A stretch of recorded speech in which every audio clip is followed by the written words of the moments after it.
지난주에는 우리 성령이 오셨으니 성령의 도움을 받으라 라는 제목으로 말씀을 드렸습니다. 예수가 똑같은 보혜사를 보내셨으니 이 성령의 도움을 우리는 예수를 믿으면서 늘 받아야 된다 라는 말씀을 드렸습니다. 오늘은 반대로 예수께서 이 땅에 오셨습니다.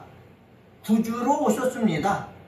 그 역할을 감당하기 위해서 예수님께서는 십자가에 달려 죽으시고 무덤에 묻히셨다가 부활하셨습니다. 예수님께서 이렇게 하신 데는 목적이 있다는 거지요. 하나님의 뜻이 있다는 거죠. 그 뜻을 이루기 위해서 예수님께서는 십자가에 달려 죽는 그 길을 가셨습니다. 예수님께서 가셨을 때에 가신 목적이 무엇이냐? 이 세상에 있는 많은 사람을 뭐하기 위해서? 구원하기 위해서 가셨다라는 사실입니다. 이러한 놀라운 사실을 예수님이 살아생전에 이 갈릴리 지역에 이스라엘 전 지역에 다니면서 예수가 만나는 그 사람을 한 사람 한 사람 구원해 주시는 그 모습을 우리는 성경 속에서 찾아볼 수가 있습니다. 오늘 본문도 마찬가지입니다. 예수님께서 갈릴리에서 거라사인의 땅에 도착하시자마자 한 귀신 들린 자를 만났습니다. 만나면서 벌어진 일들이 오늘 본문입니다. 이러한 내용을 가지고 오늘 예수를 만난 자는 예수의 은혜를 누려라 라는 제목으로 말씀을 전하겠습니다. 한번 따라서 해봅시다. 예수를 만난 자는 예수의 은혜를 누려라. 예수의 은혜를 누려라. 예수를 만난 자는 예수의 은혜를 누려야 된다는 사실입니다. 사도 요한이 요한계시록 3장 20절에 이렇게 말씀하셨습니다.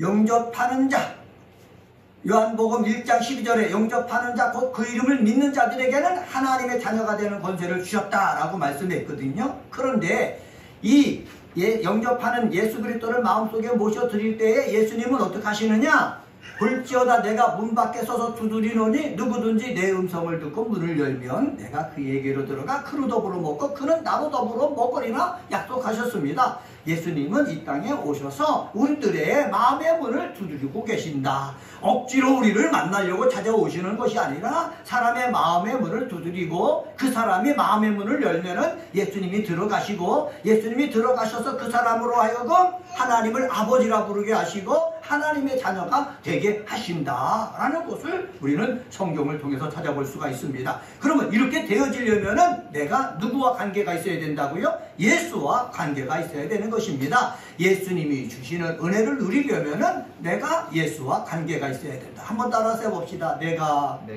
예수와 관계가 있어야 됩니다. 내가 예수와 관계가 있어야지. 예수와 관계가 없으면은 예수 이름으로 기도한다고 그리고 예수 이름으로 예배를 드린다고 하면은 예수님이 좋아할까요? 안 좋아한다는 사실이지요. 우리는 오늘 주일날 예배드리러 나왔거든요. 왜 예배드리러 나왔습니까? 예수님과 관계가 있기 때문에 예수님과 더 깊은 교제를 맺기 위해서 이 자리에 나왔다는 것이지요. 예수님과의 깊은 교제를 맺으면서 예수님이 주신 은혜가 무엇인지 깨닫고 그 은혜를 누리는 저와 여러분 되어지기를 주의 이름으로 간절히 축원합니다. 신약성경에 보면은 대제사장 서기관 바리새인들이 나옵니다. 이들은요 난지 8일 만에 할례를 받은 사람입니다. 그리고 어렸을 때서부터 율법서를 갖다가 달달달 외운 사람들입니다. 그리고 안식일날 되면은 하나님 앞에 나와서 찬양하고 제사를 통해서 하나님 앞에 영광 돌린 사람입니다. 그런데 이 사람이 성경을 그렇게 잘 알고 예배드리는 이 사람이 예수와 관계가 없는 거예요. 상관하지 않는 거예요. 관계가 있다면 무엇입니까? 이 대제사장들과 서기관과 바리새인은 예수를 죽이려고만 했다는 사실입니다. 오늘 보면은 거라사에 있는 귀신 들린 한 청년을 우리는 볼 수가 있습니다. 귀신 들린 청년을 예수님께서 만나셨습니다. 만났을 때 귀신이 예수님에게 뭐라고 한 줄 아십니까? 나는 당신과 상관없습니다. 나에게 왜 상관하려고 합니까? 이렇게 예수님께 묻는단 말이죠. 여러분 그렇습니다. 귀신이나 악한 것들, 세상의 권력자들은 예수와 관계를 맺으려 하지 않는다는 거지요. 예수의 도움을 받으려고 하지 않는다는 거지요. 그렇기 때문에 상관이 없지만은 우리 대부분의 많은 사람들은 누구와 관계를 맺어야 된다고요? 예수와 관계를 맺고 예수의 도움을 받아야 된다는 사실입니다.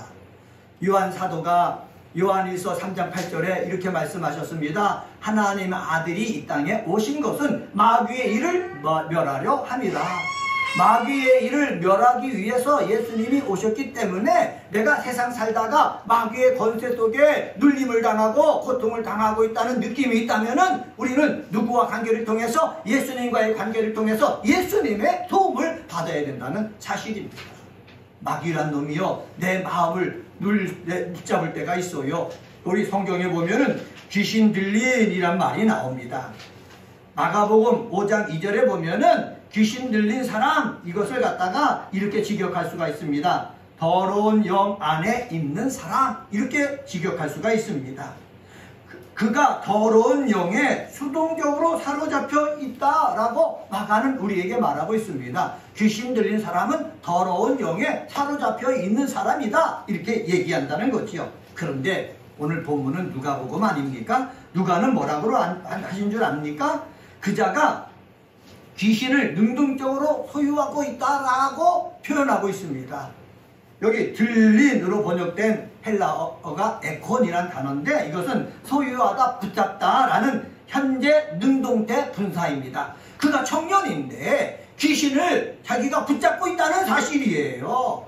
그러니까 붙잡으니까는 귀신은 떠나가지 아니하고 그 청년 속에 들어와서 거기에 거하는데 붙잡고 있으니까는 한두 마리 거하는 것이 아니라 수많은 귀신이 들어와서 군대 귀신이 들어와서 그를 점령해 버리고 있다는 것입니다. 귀신 들렸다는 말은 내가 귀신에게 내 마음을 내어줬다는 것이고 귀신은 내 속에 들어와서 나를 붙잡고 있다는 거예요. 두 가지가 함께 이루어졌기 때문에 귀신에게 붙잡혀서 아무것도 못한다는 사실입니다. 이것은 우리에게 무엇을 말해줍니까? 세상 삶을 살다가 악한 영이 들어와서 나를 유혹할 때 우리는 귀신에게 내 마음을 내어줘서는 안 된다는 것이지요. 내가 대적을 해야 된다는 것이지요. 귀신이 들어와서 나를 유혹하고 내 속에 들어와서 병을 주고 잠을 자지 못하게 만들고 악한 생각을 하게 하고 하나님의 영광을 가리는 그 일을 하게끔 자꾸 해나갈 때에 내가 예수 이름으로 귀신을 뭐 할 필요성이 있다고요? 대적할 필요성이 있다는 거지요. 한번 따라서 해봅시다. 악한 영에게 나는 네가 싫다. 나는 사실을 확실히 말할 줄 알아야 됩니다. 네, 예수 믿는 사람은 악한 영이 들어와서 내 마음에 나쁜 생각 이런 걸 주지 않습니까? 하나님의 영광 가리는 생각 주지 않습니까? 그럴 때 거기에 내 마음을 내주지 말고 나는 이런 악한 생각이 싫다. 확실하게 내 의지를 보여줘야 된다. 우리 은혜가 꼽히는 교회에 와서 믿음 생활하는 사람들은 삶을 살다가 세상의 어두운 영들, 세상 주관자들, 더러운 귀신들이 자꾸 내 마음에 들어와서 여기에 거하려고 할 때 나는 싫어한다. 확실하게 의사표현하는 역사가 있게 되어지기를 주의 이름으로 간절히 축원합니다. 귀신에게 내 마음을 내어주고 내 생각을 내어주면은 귀신이 내 속에 들어와서 거하는 거예요. 그리고 내 의지, 내 육체 이것을 귀신이 장악을 해버리는 거예요. 오늘 본문에 보니까는 이 귀신 들린 자는 어떻게 표현하고 있습니까? 여기 보면은 무덤 속에 거하고 있다는 거예요. 집에서 나와서 무덤 속에 거하고 있다는 거예요. 보통 사람들의 삶을 살지 못하고 있는 거예요. 그렇게 살지 못하게 하는 것은 누가 하는 일이라고요? 귀신이 하는 일이라는 거지요. 그런데 동네 사람들 또 친척들은 그 귀신 들린 그 청년을 갖다가 어떻게 도움을 줄 수가 없는 거예요. 도움을 줄 수가 없으니까는 계속 무덤 속에 거하면서 자기 인생 목표도 잃어버리고 자기가 하고 싶은 일도 하지 못하고 그냥 그럭저럭 살고 있다라는 사실을 볼 수가 있습니다. 은혜가 꼽히는 교회, 우리 사랑하는 우리 그리스도인들은 이 세상 삶을 살아나갈 때에 이 악한 것, 더러운 곳에 내 인생을 내주지 말고 나는 목표가 있습니다. 나는 해야 될 일이 있습니다. 이것을 알고 그것을 기도하면서 쫓아나가는 우리 믿음의 사람이 다시 되시기를 주의 이름으로 간절히 축원합니다. 예수님께서 이 귀신 들린 사람에게 오셨거든요. 와서 아무 소리도 안 한 것 같은데 여기 귀신이 뭐라고 그런 줄 아십니까? 28절 하반절에 보면 이렇게 말합니다. 귀신이 당신께 구하오니 나를 괴롭게 하지 마옵소서. 한번 따라서 해봅시다. 나를 괴롭게 하지 마옵소서. 이것은 무엇입니까? 예수가 거라사에 거주하고 있는 이 청년, 귀신 들린 청년들을 만났을 때에 이 귀신은 괴로움을 느꼈다는 거지요. 근데 괴로움을 왜 느꼈는가? 다른 성경에 찾아보니까는 예수님께서 그 거라사에 있는 청년 속에 있는 귀신에게 내가 명하노니 그 사람에게서 나와라 명령했기 때문에 그렇다는 거지요. 예수님은 이 고통 속에 있는 사람, 괴로움 속에 있는 사람을 보고 그냥 내버려 두신 것이 아니라 그 사람과 관계 맺어가지고 그 사람을 괴롭게 하는 그 원인이 되는 귀신을 향해서 뭐라고 하신다고요? 나오라! 말씀해 주신다는 거지요. 이게 예수님이 우리에게 주시는 놀라운 은혜입니다. 내가 헤매고 있는 그러한 삶 속에서 주님은 끄집어 올려주시기를 원하는 거예요. 올무에서 끄집어 올려주시기를 원하는 거예요. 어둠의 세력에서 끄집어 올려주시기를 원하는 거예요. 병에서 끄집어 올려주시기를 원하는 거예요. 이것이 예수님이 원하시는 것이고 오신 목적이기 때문에 우리는 예배를 통해서 예수님과 관계해야 되고 기도하면서 예수 이름으로 기도해야 되고 찬양하면서도 예수 이름으로 찬양을 해야 되고 교회에서 정말 섬기는 일을 할 때에도 예수 이름으로 하여서 예수님과의 관계가 더 깊어지는 그리스도인이 되어야 될 줄 믿습니다. 예수와의 깊은 관계가 있을 때에 기도할 때 역사가 나타나는 거예요. 목사도요. 예수님과 깊은 관계가 있어야 더러운 귀신이 보면 두려워하지요. 그런데 예수님과 깊은 관계가 있지 않고 경건의 모양만 있는 듯이 보이면은 귀신들도 와가지고요 깔고 오는 거예요. 우리 은혜가 꼽히는 교회 그리스도인들은 귀신이 깔고 오는 사람이 아니라 네가 예수 믿는 사람이냐 손가락질하는 사람이 아니라 저 사람은 정말로 하나님의 사람이야, 예수가 있는 사람이야, 정말로 저 사람은 내가 어찌할 수 없어, 이렇게 귀신이 벌벌 떨 수 있는 진짜 경건의 능력이 있는 믿음의 사람이 다 되시기를 주의 이름으로 간절히 축원합니다. 두 번째로 예수를 만난 자는 예수의 은혜를 누려야 되는데 어떤 은혜를 누려야 되느냐? 29절서부터 33절을 통해서 찾아볼 수가 있습니다. 예수는 삶에 새로운 소망을 주시니 이 새로운 소망의 은혜를 누려야 되는 것입니다. 한번 따라서 해봅시다. 새로운 소망을 주십니다. 새로운 소망을 주십니다. 새로운 소망의 은혜를 누려야 된다는 거지요. 일이 한번 잘못됐다고 해서 인생이 무너진 것 아닙니까? 무너지지 않습니다. 예수를 믿는 사람은 일이 잘못돼서도 그 사람이 예수 앞에 나와서 예수님과 관계를 맺으면은 어떤 소망을, 새로운 소망을 공급해 주시는 거예요. 저도 마찬가지지 않습니까? 이제까지 목회하다가 일이 멈춰져가고 절망 속으로 끝난 것이 아니라 새로운 소망을 주어갖고 지금 목회를 하고 있는 거예요. 병들었을 때도 마찬가지예요. 병들었을 때 인생이 끝난 것이 아니라 그 병을 통해서 우리 하나님께서는 새로운 소망을 주셔가지고 새로운 소망을 향해서 다른 박질하에 나가게 해주신 거예요. 저만 그렇습니까? 아닙니다. 사랑하는 우리 그리스도인들 모두에게 예수님은 오셔갖고 깊은 관계를 맺고 있는 사람에게 힘들고 어려운 일을 만났을 때 그들에게 새로운 소망을 주셔가지고 새 삶을 살도록 인도해 주신다. 이 사실에 대해서 우리는 확실하게 아멘 해야 합니다. 29절 말씀 볼까요? 29절에 보면 이렇게 말씀합니다. 이는 예수께서 이미 더러운 귀신을 명하사 그 사람에게서 나오라 하셨습니다. 더러운 귀신에게서 나오라고 그랬어요. 왜 귀신에게 나오라고 명령하셨는지 29절 가로 안에 있는 귀신 들린 사람의 상태를 보면 알 수 있죠. 가로 안을 한번 제가 읽어보겠습니다. 그를 쇠사슬과 고랑에 매여 지켰으니 그 맨 것을 끊고 귀신에게 몰려 광야로 나갔더라. 귀신에게 붙잡힌 자는 단지 귀신에게만 붙잡힌 것이 아니라 주변 이웃들에게도 속박되었습니다. 여기에 속박된 거 네 가지 단어들이 여기 기록되어 있거든요. 하나는 무엇입니까? 쇠사슬이에요. 쇠사슬을 귀신이 묶은 것이 아니라 그 주변의 동네 사람들이 이 청년을 귀신 들렸다고 해서 쇠사슬로 묶었어요. 여기 도저히 빠져나갈 수 없게 묶어버렸죠. 그리고 고랑이라고 그러는데 고랑을 갖다가 족쇄로 번역하는 게 맞다. 성경학자들이 얘기하고 있거든요. 족쇄로 채워놨습니다. 족쇄로. 한 발자국도 움직이지 못하게 했다라는 뜻이에요. 또 그를 내어 지켰다라고 했는데 이 사람이 속박된 사항을 갖다가 더 강조해서 또 설명하고 있습니다. 또 여기 보면 뭐라 그럽니까? 귀신에게 몰려 광야로 나갔더라 라고 말씀하고 있습니다. 귀신이요 이 쇠사슬과 족쇄로 채워져 있고 다 묶여 있음에도 불구하고 이것을 끊어버리고 어디로 몰려나갔다고요? 광야로 몰려나갔다는 거예요. 광야로 몰려나갔다라는 말은 방향 없이 목적 없이 몰려다니는 것을 말합니다. 여러분 귀신 들리면 이래요. 방향이 없어요. 목적이 없어요. 그냥 사는 거예요. 제가 이전에 한 청년이 직장생활을 하다가 직장생활 그만두고 방 안에만 갇혀서 자기가 갇혀서 불 꺼놓고 그러고 눈 뜨면은 컴퓨터 게임만 하고 밥도 잘 먹지도 않고 그리고 어머니 향해서 막 욕하고 막 그랬던 청년을 만난 적이 있거든요. 목적이 없는 거예요. 새롭게 살아야 될 의미가 없는 거예요. 그러니까 자기가 좋아하고 하는 것만 하는 거예요. 컴퓨터 게임만 하는 거예요. 직장에 취직해야 되는데 좋은 대학에 나와놓고 취직도 안 하고 그렇게 지내는 거예요. 엄마가 그것을 보고 얼마나 속 터졌겠습니까?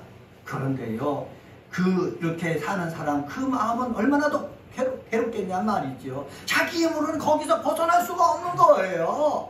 그래서 예수님을 전하고 예수의 이름을 힘입어서 나와야 된다. 자꾸 기도해주고 권면해주고 그러니까 어느 순간에 거기서 벗어나니까는 어떻게 해요? 결혼도 하고요. 직장생활 잘하고요. 그리고 사업도 잘 해가지고 선교하는데 큰 이익을 감당해가지고 어머니가 기뻐했다는 것을 기뻐한 것을 저한테 얘기한 적이 있어요. 여러분 이 고랑 같은 곳에 정말 족쇄 같은 곳에 매어가지고 인간다운 삶을 살지 못하고 그냥 그럭저럭 하는 사람이 예수를 만나고 예수님의 도움을 받으니까는 삶의 목적이 생기는 거예요. 삶의 방향이 생기는 거예요. 소망이 생기는 거예요. 그러니까는요 열심히 일하게 되는 거예요. 열심히 일해가지고요 마귀의 역사를 물리치고 하나님의 영광을 드러나게 되는 거예요. 이런 일들이 은혜가 꼽히는 교회 우리 그리스도인들 속에 있게 되어지기를 주님의 이름으로 간절히 축원합니다. 우리가 육체의 건강을 마귀에게 뺏긴 거 억울한 것입니다. 물질도 뺏긴 것도 억울한 것입니다. 삶의 목적과 방향을 잃고 그럭저럭 살아가는 것도 억울한 것입니다. 이 억울함 속에 그냥 나를 내던지지 말고 거기서 우리는 어떻게 해요? 이것을 건지기 위해서 구원하기 위해서 구세주로 예수님이 오셨기 때문에 예수님의 손을 붙잡고 일어서면은 그 사람 앞길에는 뭐가 있다고요? 새로운 소망이 보이는 거예요. 이런 소망의 역사가 저와 여러분 속에 활짝 열려지게 되어지기를 주의 이름으로 간절히 축원합니다. 예수님은요 인간관계가 무너지고 세상 삶이 무너진 이 거라사의 귀신 들린 청년에게 찾아오셔서 귀신으로 하여금 나가라 명령하셨어요. 명령하시고 이 사람이 온전해지니까는요 어떻게 해요? 새로운 소망을 주신 것이지요. 새로운 소망을 주는 사람 되어지기를 예수의 이름으로 간절히 축원합니다. 저는요 목사로서 삶을 살면서 우리 그리스도인들과 우리 만날 때 소망을 주는 목사가 되고 싶어요. 예수님이 그랬잖아요. 가늠하다 잡힌 여인을 돌로 쳐서 죽이라고 예수님 앞에 끌고 왔을 때 예수님은 정죄하지 아니하고 그 여인에게 다시 기회를 주셨잖아요. 나도 너를 정죄하지 아니하니까는 내가 다시는 이런 죄를 범하지 말고 새로운 삶을 살라 다시 기회를 주셨잖아요. 여러분 우리 예수와 관계 맺고 믿음으로 사는 사람들은 우리 주변 사람들에게 자꾸 새로운 기회, 도전할 수 있는 기회를 주는 우리 사람이 되시기를 주의 이름으로 간절히 축원합니다. 왜? 예수님은 새로운 기회를 주시는 분이기 때문에 죄를 아무리 많이 졌어도 용서해라. 다시금 도전할 수 있도록 해줘라. 그것이 예수님이 뜻이거든요. 이 예수님의 뜻을 이루어내는 그러한 믿음의 사람이 되시기를 주의 이름으로 간절히 축원합니다. 세 번째로 34절서부터 39절을 통해서 찾아볼 수 있는데 예수에게 받은 은혜를 누리고 알리라고 하십니다. 한번 따라서 해봅시다. 받은 은혜를 누리자. 받은 은혜를 누리고 전하는 것이 너무너무 중요한 것입니다. 예수님께서 저의 죄를 용서해 주셨거든요. 그런데 죄사함 받았다는 이 기쁨 이것을 누리지 못하는 사람은요 계속 죄에 붙잡혀 사는 거예요. 이전에 제가 대학교 다닐 때 CCC 활동을 했거든요. 거기에 한 형제가 그렇습니다. 저랑 성경 공부를 하는데 당신이 예수의 이름으로 죄를 지었음을 고백했으면은 예수님은 당신의 죄를 사해 주십니다. 당신이 하는 일은 죄를 자백하는 것이고 예수님이 하시는 일은 죄를 용서해 주시는 것이기 때문에 당신이 분명히 죄를 자백했다면 예수님은 분명히 용서해 주실 것입니다 라고 제가 말씀을 드렸거든요. 그랬더니 아멘 하고 제 손을 잡더라고요. 그런데 다음날 와갖고 또 근심 걱정하는 거예요. 어제 제가 말씀을 들었을 때는 내 죄가 다 용서받았다는 확신이 들었는데 집에 가서 자꾸 이러라니까는 내 죄는 용서받지 못했다. 자꾸 그 생각에 자기를 붙잡고 있더라는 거예요. 그래서 당신이 붙잡다고 해서 제가 예수님이 용서해 주신 죄가 있는 것이 아니니까는 자꾸 선포하라고 말씀했습니다. 여러분, 예수님이 내 죄를 용서했음에도 불구하고 내 스스로 나는 너무 큰 죄를 줘서 용서받지 못했어 이렇게 되면은 자꾸 선포하십시오. 왜? 예수님이 하신 일은 용서하시는 일이고 나는 죄를 자백하는 일인데 자꾸 의심이 들어오면 내가 선포해야 되는 거예요. 한번 따라서 해봅시다. 선포합시다. 예수님이 하신 일을 자꾸 내가 나에게 선포해야 되는 거예요. 나에게 선포할 때에 이 예수님이 나에게 주신 은혜를 내가 누릴 수가 있거든요. 제가 자주 걷습니다. 걸으면서 하는 말이 나는 주의 보혈의 능력을 믿습니다. 이것을 외치면서 걸어요. 예수 그리스도의 보혈의 능력을 믿습니다. 예수 그리스도의 보혈의 능력을 믿습니다. 예수 그리스도의 보혈의 능력을 믿습니다. 내가 힘들 때마다 예수 그리스도의 보혈의 능력을 믿습니다. 자꾸 선포하는 거예요. 저한테 선포하는 거예요. 저의 환경에게 선포하는 거예요. 몸이 아프고 고통스럽고 절망스러울 때도 나는 예수 그리스도의 보혈의 능력을 믿습니다. 선포하는 거예요. 선포할 때요, 예수님의 말씀이 내 속에 싹 들어와서 근심과 걱정을 물러가고 평안히 나를 주장하게 한다는 거예요. 제가 효과를 보고 있는 비결입니다. 이 비결을 우리 그리스도인들에게 전해주고 싶어요. 여러 가지 의심이 몰려 들어오고 힘들어할 때 여러분 주장하세요. 선포하세요. 자신에게 선포하세요. 나는 예수 그리스도의 보혈의 능력을 믿습니다. 나는 예수께서 내 죄를 사해 주심을 믿습니다. 예수께서 나에게 새로운 소망의 길을 주시고 인도하시는 줄 믿습니다. 내가 그 은혜를 누리길 원합니다. 선포하시길 바랍니다. 예수님이 우리 죄를 용서하기 위해서 십자가 달려 죽으셨는데 예수님의 은혜를 누리지 못하면 되겠습니까? 누려야 되는 거예요.